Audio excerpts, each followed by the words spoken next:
Bonjour à tous et bienvenue aujourd'hui l'épisode 5 de Ring of Power ou les anneaux de pouvoir comme vous le souhaitez qui est sur Vidéo Prime.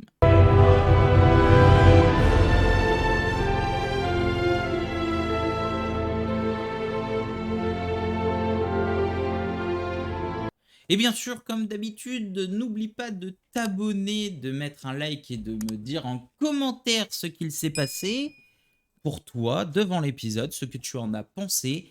Et je vous remercie énormément parce que la dernière vidéo a dépassé les 1000 vues. On a eu plus d'une cinquantaine de likes ou dislikes, alors les deux mélangés, c'est pas grave. Et pas mal de commentaires, donc franchement, ça m'a fait énormément plaisir. Continuez comme ça, je vous remercie. Bon, bah cette fois-ci, on a un épisode long, alors je vais arrêter de me plaindre sur le fait que ça avance pas et tout ça, parce que bon, j'ai déjà fait trois vidéos dessus, donc je pense que ça suffit largement. Je pense qu'on a compris qu'on était sur une œuvre qui est longue. Maintenant, on va essayer de rentrer un peu plus sur ce qui est intéressant dans les épisodes.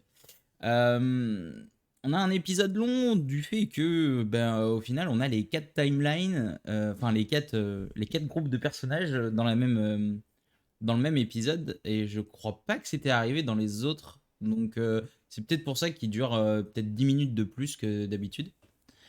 En outre, on commence avec les pieds velus. On va commencer par ceux qui m'intéressent le moins, hein, les pieds velus pour l'instant. Voilà, ils sont en période migratoire, donc ils nous expliquent que selon les saisons, bah, ils vont à différents endroits pour avoir des ressources. Et là, par contre, bah, ils passent par une forêt. Le point marquant, voilà, c'est qu'ils passent par une forêt qui, d'habitude, selon leur dire, a l'air d'être un peu plus verdoyante qu'elle ne l'est. Euh, et le mauvais présage par les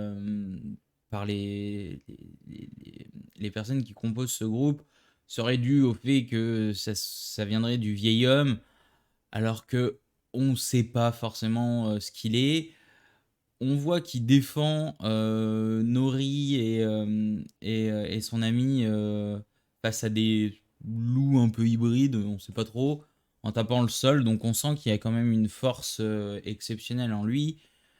On sait pas encore qui c'est, on sait pas si c'est Gandalf, on sait pas si c'est Sauron, on sait pas si c'est un autre personnage. Euh, Ensuite, on le voit se régénérer dans de l'eau je sais pas, il fait une sorte de cristallisation où il se gèle la main ou je sais pas trop quoi. J'ai bien cru que quand Nori lui touche la main et qu'elle est bloquée, ça allait lui arracher la main. Ça aurait été pas marrant, mais je veux dire, quand elle essaie crack, hop, une main en moins, et là, je sais pas, elle est avec une main en moins, j'en sais rien, mais voilà, après on a une petite chanson qui permet de faire une sorte de transition vers les trois autres groupes de personnages, et on n'en verra pas plus sur cet épisode. Pour moi, les pieds velus, je sais pas à quel moment ils vont converger. En plus, c'est bizarre parce qu'ils ont pas l'air d'être dans la même timeline que les autres, c'est-à-dire que vu tout le chemin qui nous montre sur la carte et tout le chemin qu'ils parcourent, alors que les trois autres histoires, elles ont l'air d'être à peu près elles ont l'air d'être en même temps, elles ont l'air d'être dans le même espace temporel. Eux, j'ai vraiment l'impression qu'ils sont à part, un peu style à la The Witcher qu'il y avait eu, où on avait l'histoire, on avait Ciri d'un côté et on avait Geralt de l'autre, et en fait, il y en avait un qui était dans le passé et l'autre dans le présent, et c'est qu'à la fin qu'ils se sont rejoints. Je pense que pour les pieds velus, ça fera pareil. Et je pense qu'on les verra quand les personnes de Numénor et Galadriel arriveront ou seront en train de se battre dans les terres du milieu. Ensuite, deuxième groupe de personnages, donc c'est Arondir et les humains qui sont acculés dans leur tour de par la pression qui leur est mise par les orques et leur roi Hadar. Euh, Là, ça a été intéressant un petit peu, mais pas tant que ça. J'aurais préféré un peu plus d'action ou un peu plus de tension. Là, À part voir des orques à la fin marcher vers la tour, c'est tout ce qu'on voit. Ça avance pas beaucoup. Alors, on voit bien que d'un côté, il y a une scission qui est faite dans leur groupe avec le vieil homme là qui, lui, est-ce qu'on peut lui en vouloir de vouloir sauver sa vie et de prêter allégeance à Hadar? Je sais pas, qu'est-ce qu'on ferait nous dans notre cas? Il y a ceux qui veulent se battre et ceux qui veulent survivre à tout prix. Lui, il décide de survivre à tout prix et il arrive à convaincre un bon nombre de personnes à le suivre et à aller prêter à aller devant Hadar. Et une fois devant Hadar, alors il dit Maître Sauron. Alors il l'appelle Sauron, mais moi je pense pas que ce soit Sauron. Et parce qu'en plus, il le balance genre, mais ferme ta gueule, tu dis de la merde, quoi. Euh, Donc pour moi, Hadar, c'est pas Sauron, comme j'ai pu le voir et enfin comme j'ai pu le lire à certains endroits. Et il lui dit, il lui met un peu il le met en confrontation un peu. Bah écoute, si tu veux vraiment me prouver ton allégeance, bah tu vas buter le gamin que je prends au tas dans le tas là. Puis tu vas le buter et ça me prouvera vraiment ton allégeance à moi. Voir si c'est pas juste parce que tu veux sauver ta peau et pas mourir, mais vraiment si tu veux te combattre à mes côtés. C'est dommage, on voit pas la scène où. Enfin, on sait pas s'il le tue. Enfin, je suppose qu'il le tue, mais on voit pas la scène.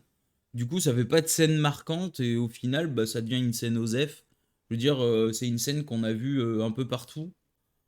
Alors que je crois que c'était dans The Walking Dead qu'il y avait eu une scène un peu comme ça, où, pour prouver son allégeance, un des personnages avait tué un de ses compagnons de route. Donc, en vrai, en termes de mise en scène, faites-en un peu plus. Vous n'avez pas forcément plein de gamins qui regardent, donc je pense que voilà, ça aurait pu être un peu plus gore, comme un peu plus de violence dans cette scène aurait pas été de trop, je pense. Et de l'autre côté, ben, on a Arondir et la femme qui essaie d'organiser la résistance. À un moment, elle doute un peu, hein. Elle doute, elle souhaiterait limite rejoindre les orques pour sauver son fils. Et Arondir a une interaction avec Théo, donc le fils de la nana. Et il lui montre l'épée cassée. Et Arondir dit que ça serait une clé pour accéder à quelque chose. Et cette clé, c'est ce que recherchent les orques. Donc forcément, en fait, qu'ils prêtent l'allégeance ou pas à Hadar et aux orques, de toute façon, ce qu'ils veulent, eux, c'est la clé. Et même s'ils leur refilent la clé, ils se feront buter, donc autant se battre, quoi. C'est un peu ce qui sous-entend dans ses propos. Voilà, sinon, à part ça, bah, en vrai, ça avance pas trop non plus, hein, leur histoire à eux. Ça fait déjà 3 épisodes qui sont cloîtrés dans leur tour, là. Donc, à ce que j'ai. D'habitude, je regarde pas comment dire, les previews des épisodes d'après qu'il y a à la fin, après le générique. Et là, je l'ai vu par inadvertance. J'ai vu que ça allait se battre enfin. Épisode 6 sur 8. Ouais, il serait peut-être temps que ça commence à se battre un petit peu parce que. Voilà, ça fait un peu long, quoi. Mais bon, j'ai dit qu'on revenait pas dessus. Le troisième groupe dont je vais parler, donc, bah, c'est sur Numénor avec Galadriel, Myriel et tout ça. Euh, donc là, pareil, ça avance pas des masses. Isildur qui essaie au final qui se rend compte que il est pas pris dans l'expédition pour aller protéger la reine. Il essaie de jouer la pression et de jouer les pistons avec son père, mais son père lui fait comprendre qu'il avait qu'à pas jouer au con et que avec ça, il va rester à la maison. Alors que pendant ce temps-là, on a Galadriel qui, au lieu de se préoccuper de l'avenir des hommes et des elfes, elle préfère et qu'ils auraient pu partir bien plus tôt au final. Elle préfère faire un petit combat de rue avec les futurs soldats. Enfin, du moins, elle essaie de leur apprendre à se battre. Je me rappelais pas dans mes souvenirs que Galadriel était super forte à l'épée, comme ça. Ou alors c'est eux qui sont super nuls. Après, la chorégraphie du combat était pas dégueulasse, mais elle était pas folle non plus. C'était somme toute basique. Je veux dire, on peut voir bien plus spectaculaire dans des films de série B ou même pour ceux qui ont un peu de culture ciné dans tout, dans tous les films de sabre, samouraï et tout ça de style asiatique et asiatique sud-est. Vous regardez des films là-bas et vous verrez que la scène de combat à l'épée de Galadriel, ça a été fait par des enfants de 5 quoi. Et en parallèle, on a la reine qui est interpellée par son père dans sa tour et elle commence à lui dire non mais t'inquiète pas papa, le problème a été résolu et là de toute façon on va partir. Et en gros il lui dit bah non, bah, c'est pas parce que vous allez rejeter l'elfe ou que vous allez partir que ça va résoudre la situation que on est dans la mouise. Bon, il a l'air d'être un peu sénile mais un peu comment dire visionnaire. Et du coup, bah, ça la met en doute et elle repousse l'expédition. Et Galadriel, apprenant ça, va aller voir Albor. Oh, je sais plus, le mec là, l'humain qui était avec elle, qui est soi-disant le futur seigneur des- le futur roi des humains dans les terres du Sud. Et elle va lui demander bah, de convaincre la reine pour pouvoir partir en expédition. Pendant la nuit, pareil, hein, donc la nuit qui suit, le fils de... mince, comment il s'appelle? Je sais plus son nom, mais le second là, le second de la reine, qui bah, lui estime que partir en guerre ça sert à rien et il décide de saboter deux navires. Cependant, il est capté par Isildur qui lui avait essayé de rentrer en douce dans les bateaux pour pouvoir partir à l'expédition sans avoir été pris. Donc il essayait de rentrer clandestinement. Et en gros, bah, ils auraient pu se balancer chacun l'un l'autre et au final, ils se couvrent mutuellement, les vaisseaux explosent et Isildur le sauve quand même. Et de par son acte héroïque d'avoir sauvé une vie, Isildur est pris dans l'expédition et il sera homme d'écurie quoi. Donc il va s'occuper du crottin des chevaux, pardon, pendant que ses deux collègues, l'un est soldat et l'autre est devenu lieutenant. Et scène de fin pour ce groupe de personnages-là, on les voit partir et on les voit partir au large. Donc, prochain épisode, normalement, j'espère qu'on va pas passer un épisode en mer, s'il vous plaît. Et j'espère que on les verra débarquer sur les terres et que ça va commencer à se fighter avec deux, trois orques et tout ça, quoi. Donc voilà, donc ce que j'en ai pensé, bah enfin, ça va commencer. Voilà, on aura attendu 5 épisodes avant que Numénor, enfin, avant que tout se mette en place et qu'ils décident de partir. Donc, t'arrêtes de vouloir passer devant la caméra, toi, hein? Allez, zou. Et on passe du coup au quatrième groupe de personnages, donc qui sont les elfes et les nains. Donc après la découverte du mithril, donc dans le dernier épisode, vite fait, on apprend que le roi des elfes, au final, avait pour but de trouver ce mystérieux minerai, donc qui est le mithril, pour pouvoir sauver les elfes, parce que ben, leur arbre est contaminé par un truc dont j'ai pas trop compris l'existence. Je vais vous avouer que j'ai pas trop capté pourquoi l'arbre il était malade. Mais en tout cas, l'arbre est malade et du coup, bah, ça, à ce que j'ai compris, si l'arbre il meurt, les elfes, leur vie éternelle, ils peuvent se la mettre là où je pense. Euh, du coup, Elrond, bah, il est un peu dans le cul entre deux chaises parce que bah, il doit garder le secret, comme quoi les nains ont bien trouvé ce minerai-là dans les mines. Donc à Khazad-dûm, donc eux, c'est les mines de la Moria, hein, normalement. Donc dans les mines de la Moria. Et mais il doit aussi pouvoir le dire à son grand chef parce que bah, lui aussi va être impacté si les elfes sont mis hors de vie, quoi, hein, s'ils se font tuer.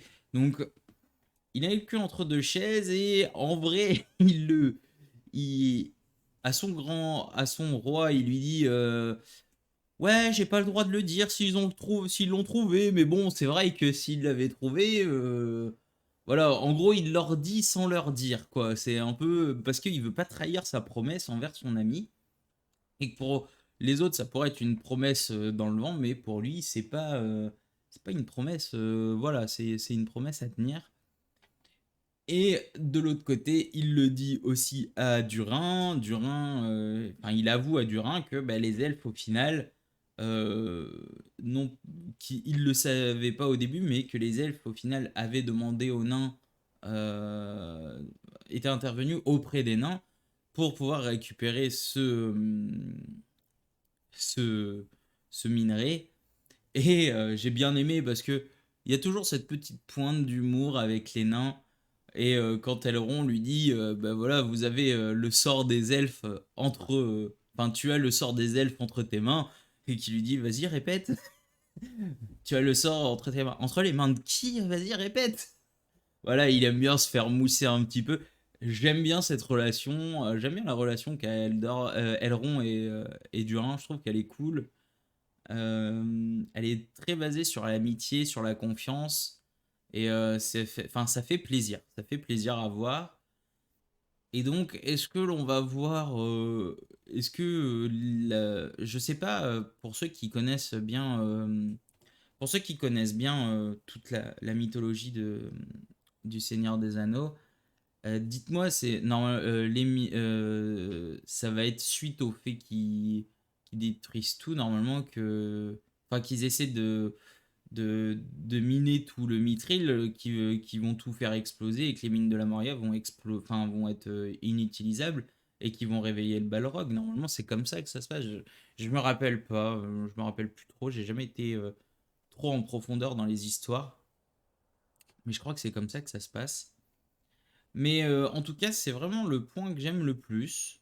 Et le point à chaque fois que quand je revoyais les scènes, j'étais, on va dire, voilà, les autres scènes, j'étais comme ça au fond de mon siège, je regardais. Et puis quand c'était les autres, j'étais plus comme ça. Voilà, j'écoutais un peu plus attentivement. Je regardais un peu plus attentivement parce que c'est celle qui me plaît plus. Et c'est un peu le problème au final avec des séries où on suit plusieurs personnages comme ça. C'est que, enfin plusieurs groupes de personnages, c'est que bah, généralement il y en a qu'on préfère d'autres et il y en a où comment dire, on va plus apprécier et suivre plus assidûment. Pour finir, je dirais que c'est peut-être le dernier épisode où on les voit tous, où on voit les quatre groupes de personnages bien répartis, chacun de leur côté. À mon avis, alors je ne sais pas, hein, je vais peut-être dire des conneries, mais à mon avis, Galadriel et les hommes vont arriver au moment opportun pour Arondir et les autres, parce que eux, ils vont être acculés dans leur tour, eux, ils vont se faire rouler dessus, j'ai bien l'impression. Et au dernier moment, on va avoir le plot twist où en fait Galadriel et les hommes arrivent pour les sauver. Et en même temps, on va avoir les pieds velus qui vont arriver juste après avec l'homme barbu. Et je pense qu'il va y avoir un. Où genre les orques vont voir l'homme vieux là, ou Adar va voir le gars et il va genre soit flipper, soit être content. Et là, bah, ça va nous révéler au final qui c'est. Soit il va être surpris et pas savoir qui c'est, mais le mec va utiliser des pouvoirs, donc il va raser tous les orques. Enfin bref, je le sens bien comme ça. Et je pense que ça ne sera qu'après que c'est. Donc je pense que ces trois groupes vont se regrouper ensemble sur la fin de cette saison.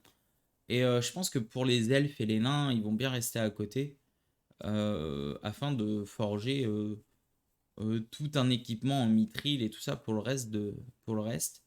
Donc voilà, pour mon avis, c'est ça qui devrait se passer. En tout cas, ça va. On va dire que j'ai passé cette envie de râler contre la série parce que c'est lent, parce qu'à un moment j'en ai marre aussi de râler. Voilà, on le sait, c'est lent, c'est chiant. Bon bah on fait avec et on regarde quoi. Et tout ça pour dire que bon bah voilà, hein, on attendra la semaine prochaine pour peut-être avoir un peu plus de bagarre, un peu plus de sang, un peu plus d'épicness. Sur ce, je vous dis à la prochaine. Tchuss.